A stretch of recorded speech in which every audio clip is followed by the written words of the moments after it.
Hi అండి, అందరికీ నమస్కారం. చికెన్ ఫ్రై ఎలా చేయాలో ఈ వీడియోలో చూద్దాము. ఇప్పుడు నేను చేసే చికెన్ ఫ్రై చాలా సాఫ్ట్గా, చాలా టేస్టీగా ఉంటుంది. బ్యాచిలర్స్ కూడా చాలా ఈజీగా చేసుకోవచ్చు. చికెన్ 3 టైమ్స్ శుభ్రంగా కడుక్కుని పక్కన పెట్టుకున్నాను.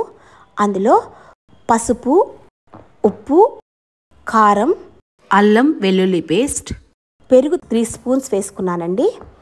గరం మసాలా 1.5 స్పూన్ వేసుకున్నాను. చికెన్ మసాలా 1.5 స్పూన్ వేసుకున్నాను. తర్వాత మంచిగా అంతా కలిపి పెట్టుకుని ఫ్రిడ్జ్లో పెట్టుకోవాలి. 1 అవర్ ఫ్రిడ్జ్లో అయినా పెట్టుకోవచ్చండి, హాఫ్ అన్ అవర్ అయినా, అది మీ వెసులుబాటుని బట్టి పెట్టుకోండి. తర్వాత ఒక ప్యాన్ పెట్టుకుని ఆయిల్ వేసుకుని నేను చూపించిన విధంగా చికెన్ అంతా వేసేసేయండి. వేసేసిన తర్వాత చిన్నగా ఒకసారి మెల్లిగా కలుపుకోండి. తర్వాత మూత పెట్టుకోండి. అందులో నుంచి వాటర్ అంతా చికెన్లో నుంచి వాటర్ అంతా బాగా వచ్చేస్తుంది. ఆ వాటర్ అంతా కూడా చికెన్లో ఇంకిపోయే వరకు సిమ్లో పెట్టుకుని బాగా ఫ్రై చేసుకోండి. ఇప్పుడు నేను వీడియోలో చూపించిన విధంగా ఫ్రై చేసుకోండి.